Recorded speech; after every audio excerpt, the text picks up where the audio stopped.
Good morning, everyone. What a jam. I was like, is Mike ever going to let me pick the opening song again? I don't think so. All right. Look at I all the energy. I just came from a disco party. Come on. love it. I love it. Well, happy Friday. We are going to get started with the financials for February. Um,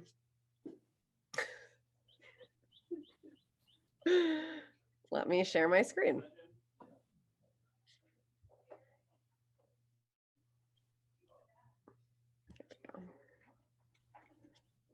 Okay.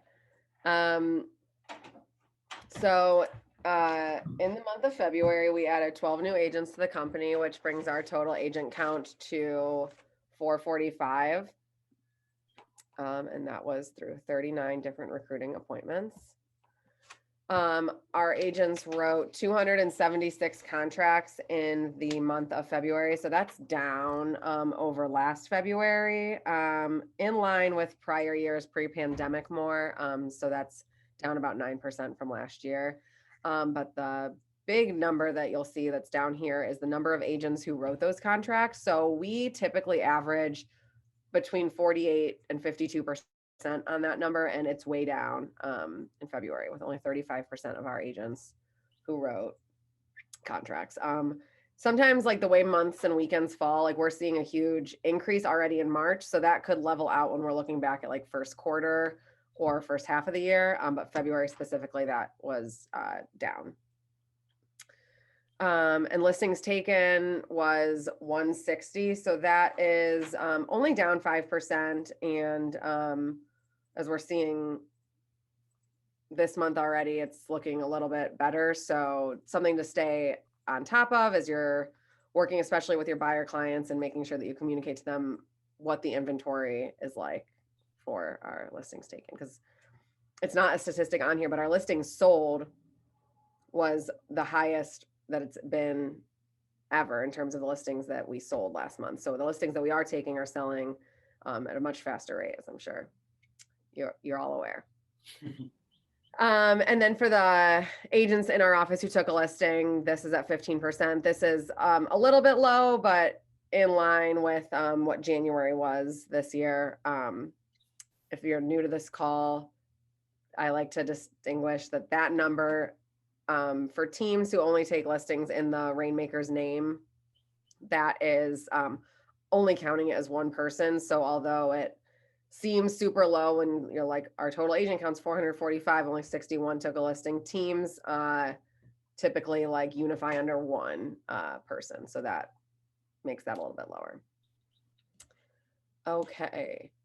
So although like our listings taken and closed units were down a little bit, some of these other metrics you'll see will be up as we continue down. I'm sorry, contracts written and listings taken, but some of these other metrics will be up. So our total GCI, which is the gross commission income that agents receive when they have a closing, was up like huge over last February. 40% is a huge number. So our agents made a lot more money in February than they had the year prior, even though the leading indicators of listings taken and contracts written were down. What closed and came in February and what our agents took home was up significantly. With that, our company dollar, which is the portion of the agent's commission that the office keeps, is was 161,544.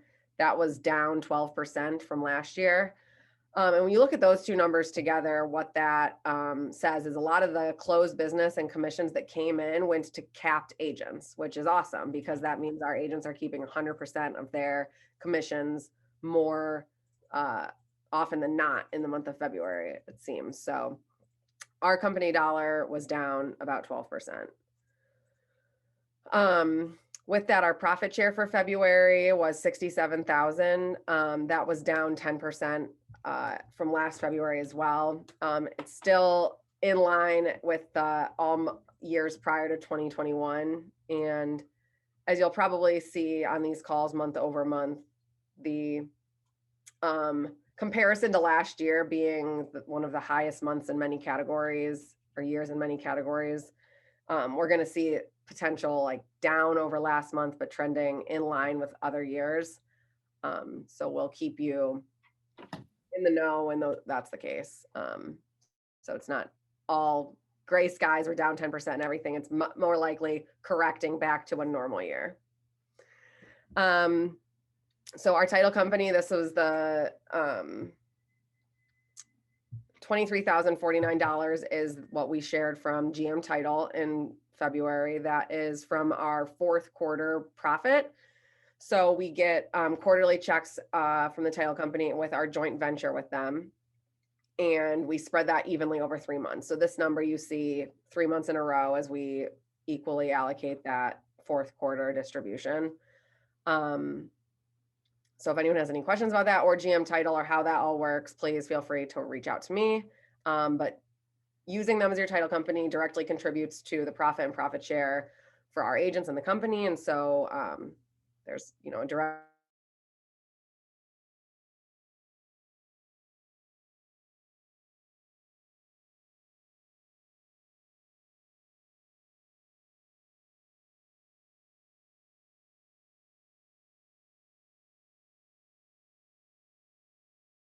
it was a down month. I think that there was only about do the math here, like 20 warranties that we received. So that's a little bit lower than we typically see.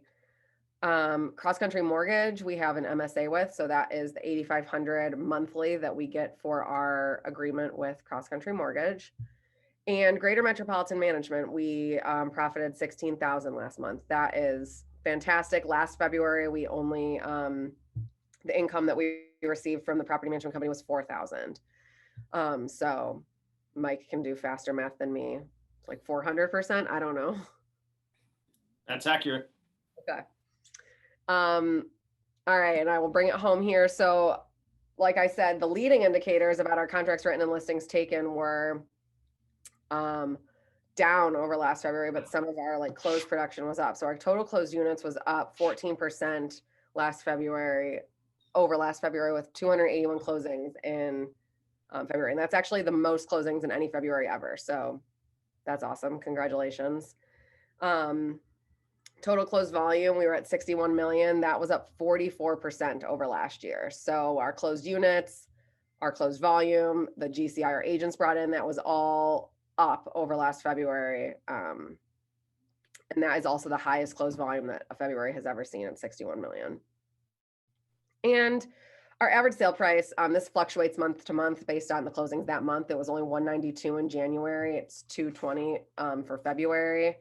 So that's something that we will continue to share and talk about. It is ever changing month to month, but we've seen a huge swing up in that over the last few years. So in 2021, if anyone ever asks, like, what's your average sale price? And you might not have a ton of closings under your belt yet to say, well, this is my average. You can always, always, always use our office statistics. So our office average sales price in 2021 was $224,000. Before that, it was 201 in 2020. So we had a huge jump in 2021 with that, as we all saw prices increasing and bidding higher than list price, et cetera. So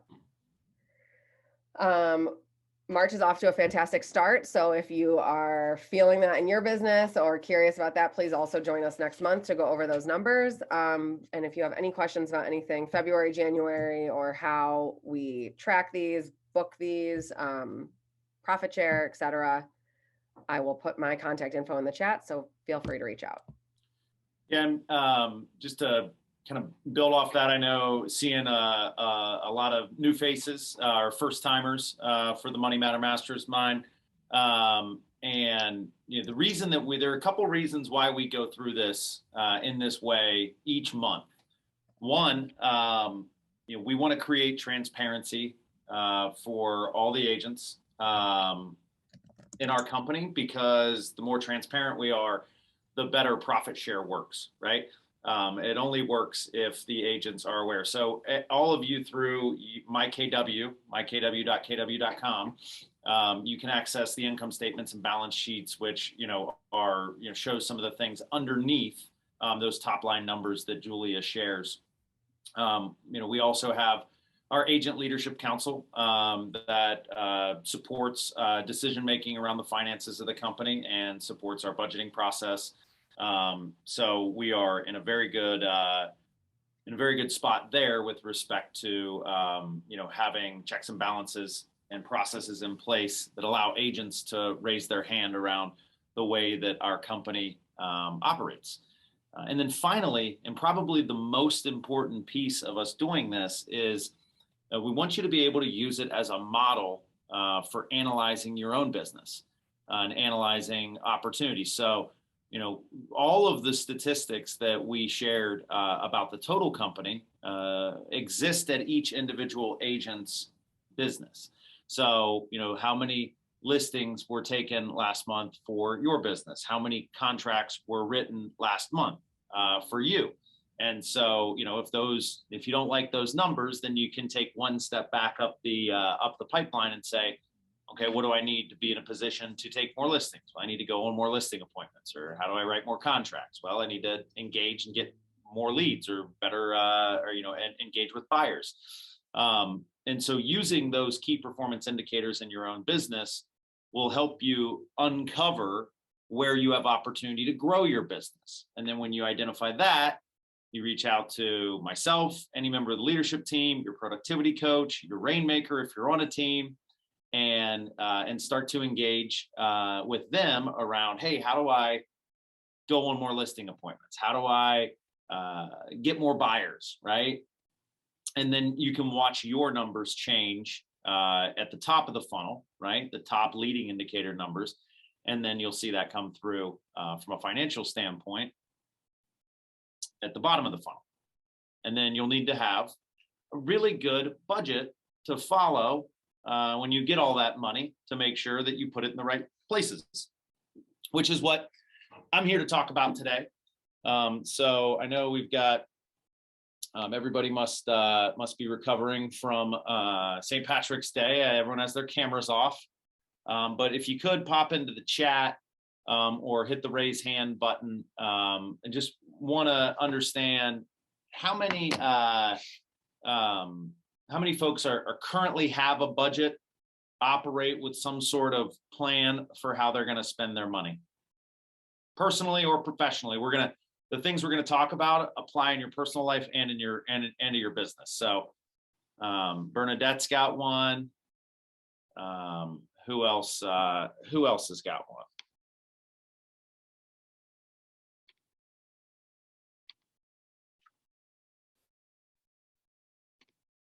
Let's see, Gail has one. I know Carrie has one.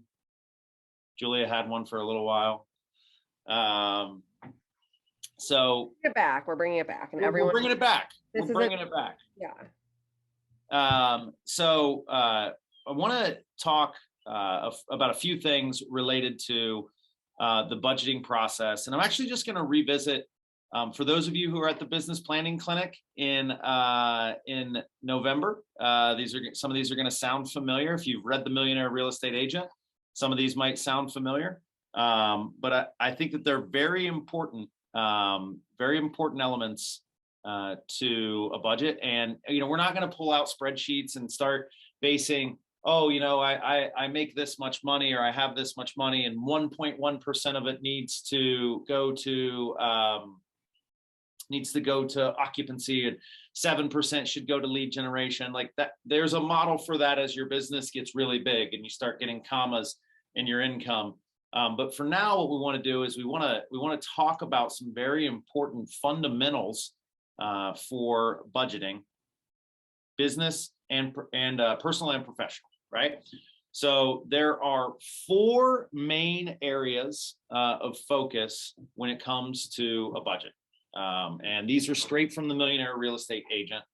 The first thing that we want to keep in mind is that we want to lead with revenue, right? So again, I know I'm looking at some folks that have been licensed for 90 days, a little bit more, a little bit less, and then some folks who have been licensed a little bit longer than that. And I think it's important to focus on leading with revenue, right? There is no individual in the world that gets sold to more, right? That gets emails about offerings and products and for $500 a month, we'll guarantee you a listing and all these other things that come at realtors, right? It's that there's nobody that gets more from vendors than realtors, right? And there's no shortage of opportunities to go spend money in real estate. But what's really important and what's a fundamental for any good budgeting practice is to lead with revenue. And so what that means is don't identify a bunch of ways to spend money until you have a consistent pipeline built for your real estate business and have cash flowing through. And there are a lot of different ways to spend money that will help you make more money down the road, but it's our belief that leading with revenue keeps you in a highly profitable business so that you're not spending money before you make it. The second thing is playing red light, green light. So if you're currently spending money on anything, and this is a great exercise I'd encourage you all to do with your credit cards. So pull your credit card statement and look for the things that are auto subscribes, right? Like you get a $10.79 charge every the 10th day of every month for Netflix or for Spotify or whatever it is, right? And the average American has close to $300 a month in automated expenses that are hitting their credit cards or being withdrawn from their accounts. All I'm asking you to do is to make sure that you are playing red light, green light, right? When's the last time you logged into Disney Plus, right?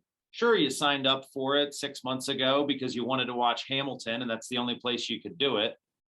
But are you really engaging with Disney Plus at a high level that it's worth the $100 a year? And you identify a few of those things, all of a sudden, you just gave yourself a $500 raise, or you can reallocate it to things that actually matter. Now that's happening in your personal life. And for some of you on the call, you might have a subscription service to, I built a website 3 years ago, and so I'm paying $20 a month for that, or I'm in this marketing program where I spend this much a month, and they mail out packages for my clients, whatever it is. Like I don't know where your money is being spent, and I'm not telling you not to spend it there. All I'm asking you to do is to evaluate the utility of that spend and to evaluate the return on investment. So does anybody know what we believe to be a good return on investment, the minimum return on investment for a business investment, right? You're going to spend some money. I'm going to go buy some leads, or I'm going to go pay for this marketing program, or have somebody run my database. What does the ROI have to be? You can unmute, throw it in the chat if you know.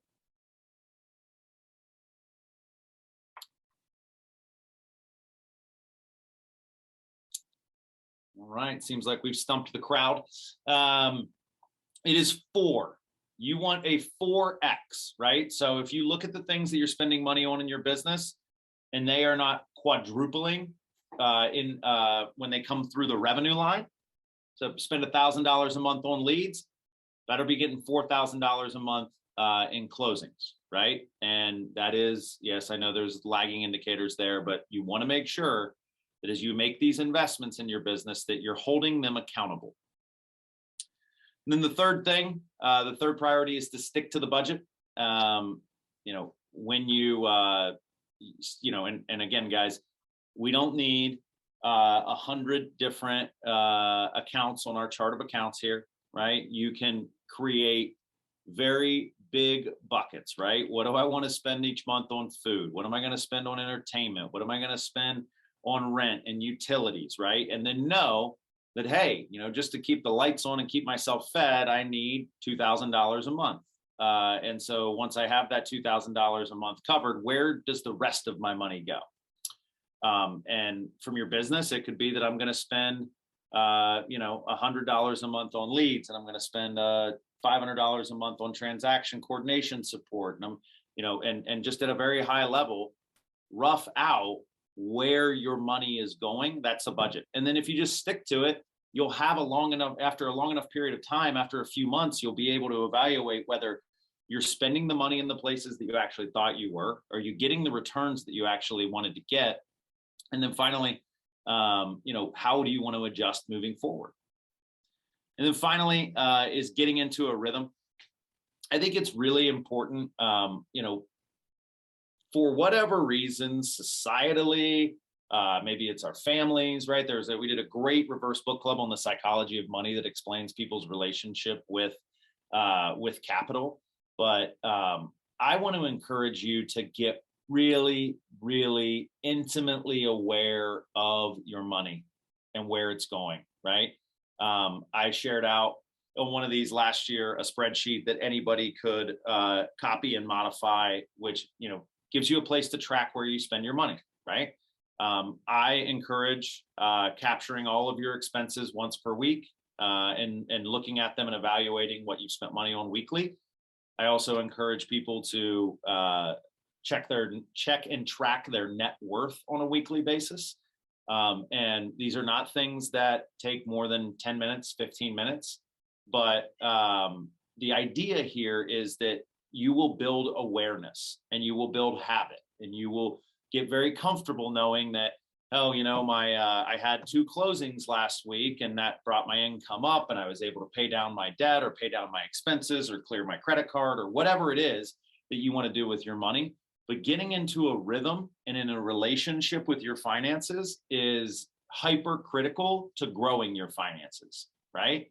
Nobody just aimlessly ends up as a millionaire, and so the idea here is to get really intentional, and to get really intentional, we have to get into a really strong relationship with our budget and with our money. So those 4 things, and I'm going to drop them in the chat so you guys can capture them. So number 1 is lead with revenue, right? We're not going to spend money before we make it. 2 is we're going to play red light, green light. And what that is we're going to hold our expenses accountable. And if they aren't giving us what we want, then we are going to fire those expenses. And we're going to stick to the budget, even at a rough high level, just knowing that I'm not going to spend, $5,000 a month eating out, and I'm going to spend $500 maybe, or $200. And then finally, get into a rhythm. Get into a rhythm around the budget, build and then deepen your relationship with your finances, right? Because the better you understand them, the better you'll be able to impact them. And so, then I want to talk specifically, and I'm going to take the next 10 to 15 minutes to talk a little bit about building that financial rhythm, because when it comes to growing your wealth, growing your income, making more money, doing the right things with your money once you have it, all of those things require a really consistent relationship and rhythm, right? So I have a little, I like to make acronyms as often as I can. This is one of those situations where I feel like I've come up with a really good acronym for what we're doing here. It's getting into a financial rhythm. I like to call it being an ass. Be an ass, and it's a little oxymoronical. And I'm getting the daggers stared at me from Julia and Carrie right now. But what I want you to think about here is a 5-step process to get into a financial rhythm, right? The first thing is awareness, right? We cannot make good financial decisions if we don't understand and aren't first aware of what's happening with our money, right? That's why I stress tracking your expenses on a weekly basis, right? Making sure that, we don't making sure that we know if we're spending $5 a day at Starbucks and that's $100 a month and that's what we want to do, that's great. But what we can't do is just keep swiping the credit card and not really reconciling the fact that that's real money going out, right? And so I think awareness around what am I spending, and then the net worth piece. Some of us might have negative net worths, right? Some of us might be in credit card debt or student loan debt. Don't hide from that, right? Become aware of where you are in relation to your your financial situation. And once you have that awareness, and only when you have that awareness, you can move on to the second piece, which is insights.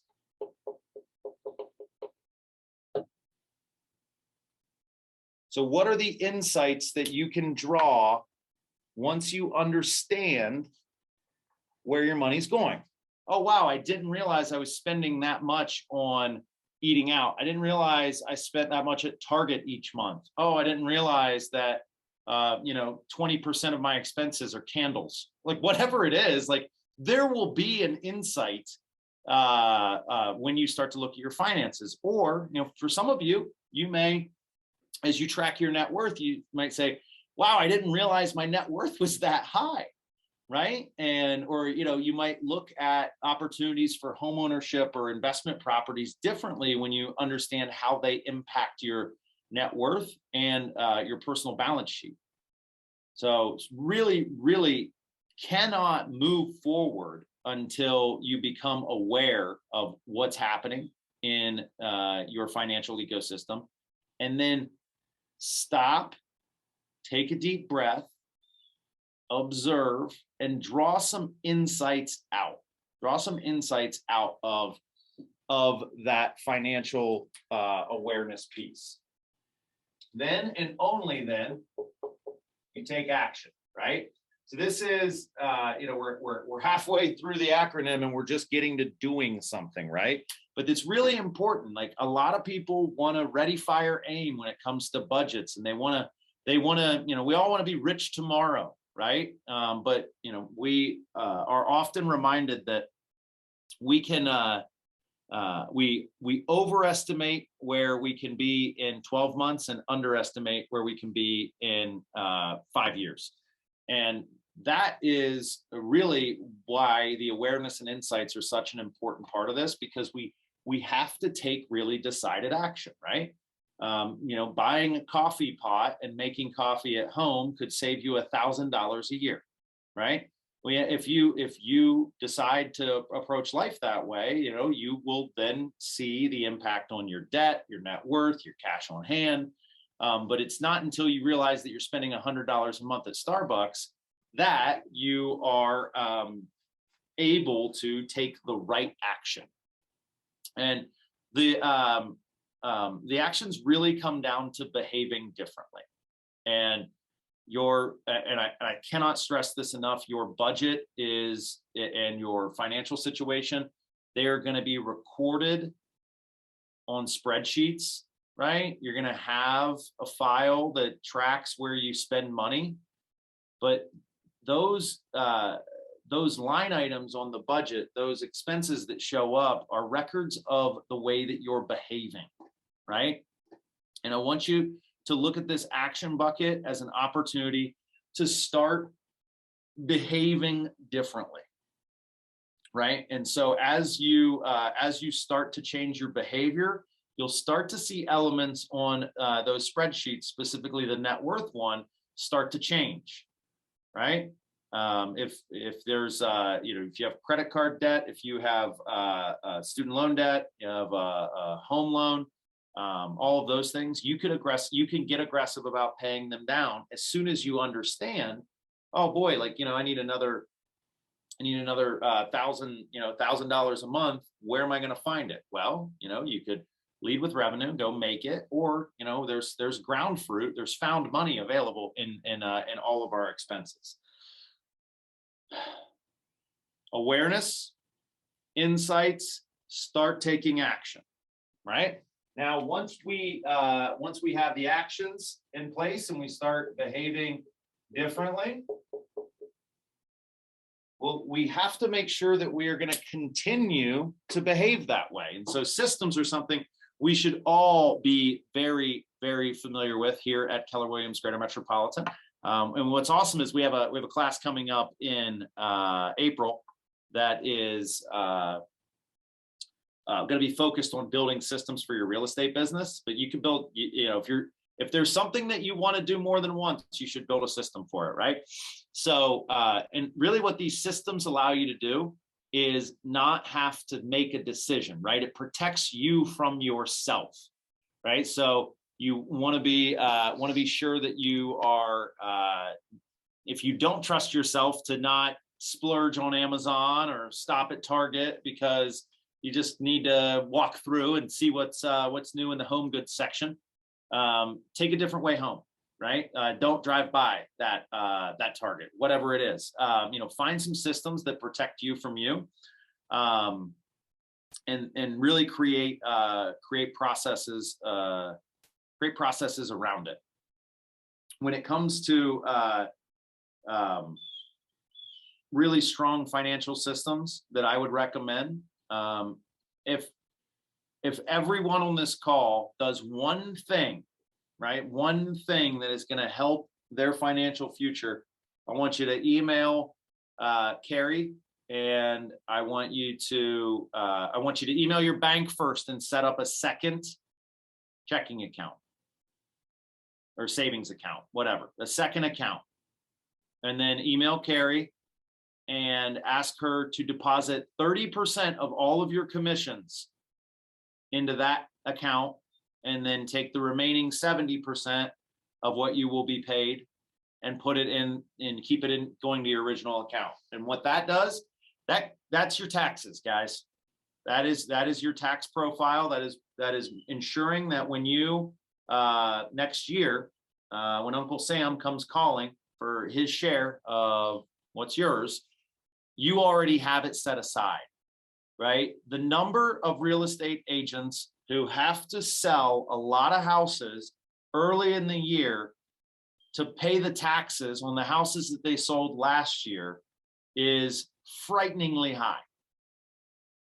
And I would say tough markets take a lot of realtors out of this business. The US government probably takes the most realtors out of this business because we're not appropriately planning for taxes. You are 1099 independent contractors. So it's very important that you realize no taxes are coming out of what Carrie is depositing in your account. No taxes have been taken out. So take them out from yourself. Put that system in place, right? And there are agents in this office that have their money going to 4 or 5 different accounts, right?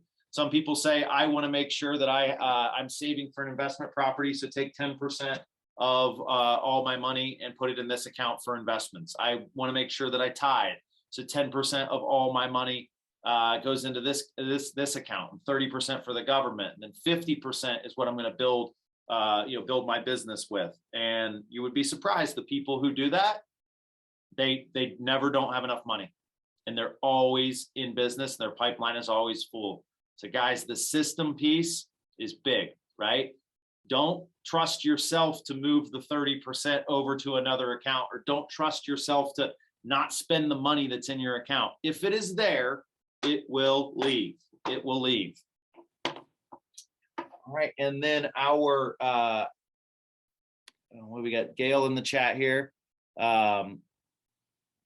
Gail says she's been putting money aside for her taxes for the last 10 years. And it's the best thing she ever did.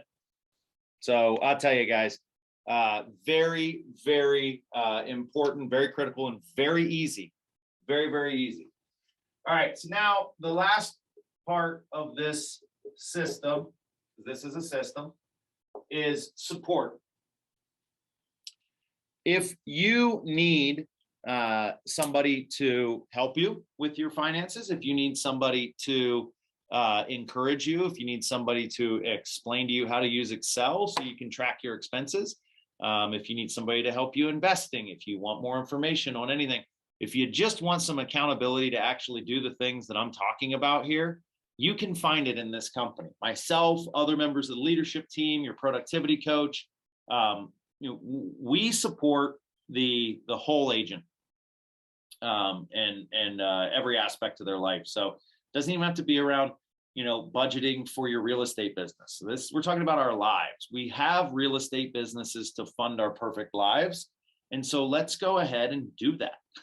Let's go ahead and make sure that we're building some financial systems. We're taking the right actions based on insights drawn from awareness, but let's not try to do it alone.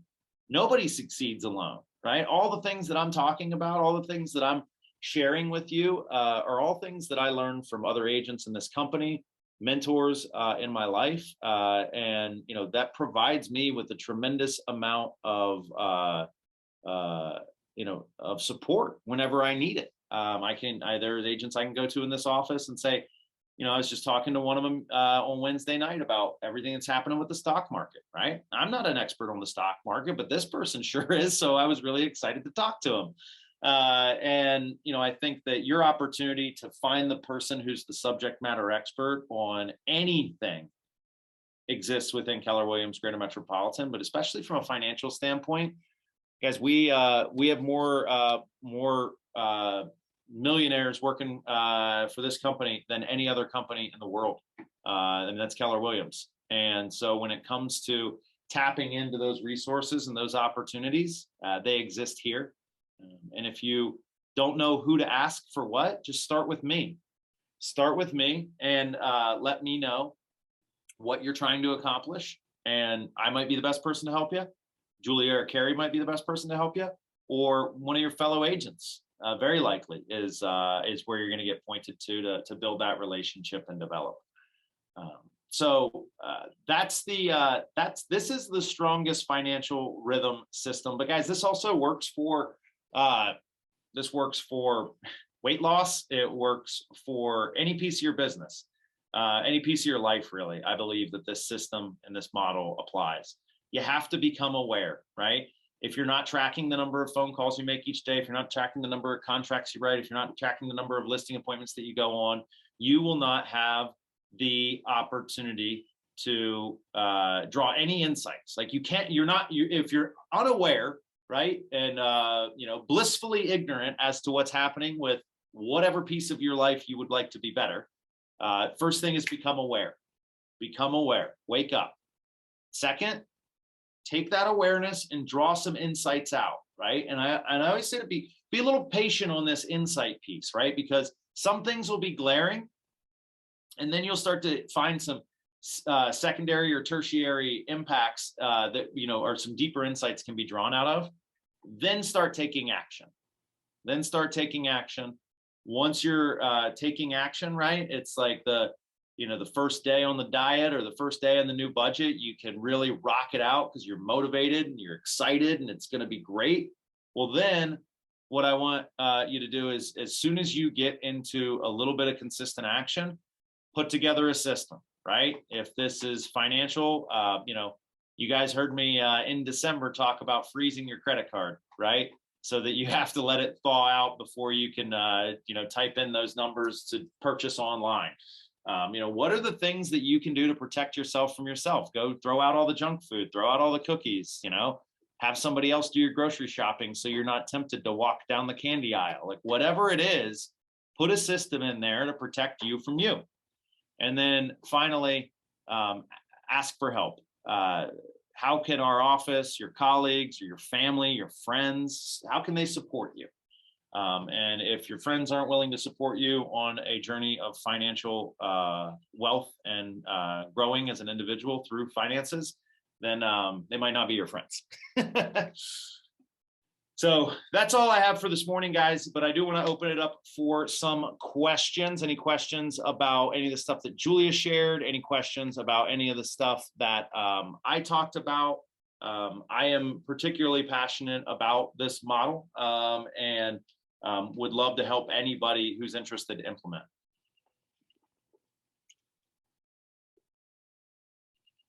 feel free to unmute, drop in the chat, whatever you'd like.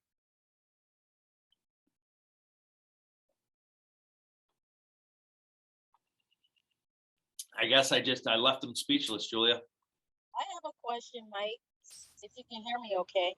I can hear you, Bernadette. Okay, hi everybody, happy Friday. Just Hey. curious. Hi, Julia, I miss you, I haven't seen you. Quick question. It is indirectly related as we work on budgets and things like that. Do we have any affiliate cell phone companies that work with Keller Williams agents for discounts or anything like that? You know, we do not. We do not. But that's an interesting. That would be an interesting thing to explore. I'll take that down as a thing to follow up on because, yeah, I mean, if you could reduce that expense by 20%, there's probably a couple $1,000 over the course, or a couple $100 over the course of a year for a cell phone. One thing that can help, and I am not an accountant. I am not an accountant, but I will encourage you, if you guys were a part of the January Money Matters Mastermind, we do have an accounting and bookkeeping partner in this company, Bobby Bodner with Breadify, who's outstanding. And so what's really cool is, things like your cell phone that you use for work are a write-off. You can write that off on your taxes and draw down that tax liability. Most folks aren't able to take advantage of a lot of tax write-offs because they don't track where their money is spent, right? So I am obsessive about this, and I have things that I tag as specific to my real estate business, right? So, with the few $100 that I make, peddling some commercial deals each year, I have an awareness of, 25% of my home is used as an office, right? So I can write down and write off 25% of my rent and my utilities and my internet and my cell phone right. And so all of a sudden, I can reduce my tax liability pretty aggressively. And just like that, because all I do is I go to my spreadsheet and I sort to the things that qualify as business expenses. I total them and I type the number in my tax return. So I'd encourage you, even if there is nothing, start saving for taxes and then start tracking so that you can apply or try and get some write-offs at the end. But cell phone's a great one that you should all be writing off a percentage of. And then with respect to that around the any partnerships, I'll take a look. I don't know. I mean, if Keller Williams Worldwide had one, that would be pretty powerful. So I'll kick the tires on that, Bernadette. Thank you so much. I know we had it at Tri-C, so yeah with Verizon, but that information you shared was helpful also. So thanks. Yeah, absolutely. Absolutely. Any other questions, guys?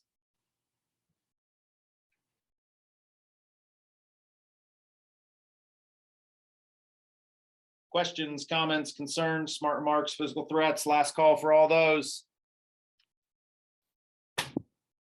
All right, hearing none, I will thank you guys for being here and remind you that if you have any questions about anything that we've covered today, myself, Julia, Carrie, all of us can support you guys and make sure that you get answers to what you need, or you can better understand the finances of our company, how we spend money, how to track your business.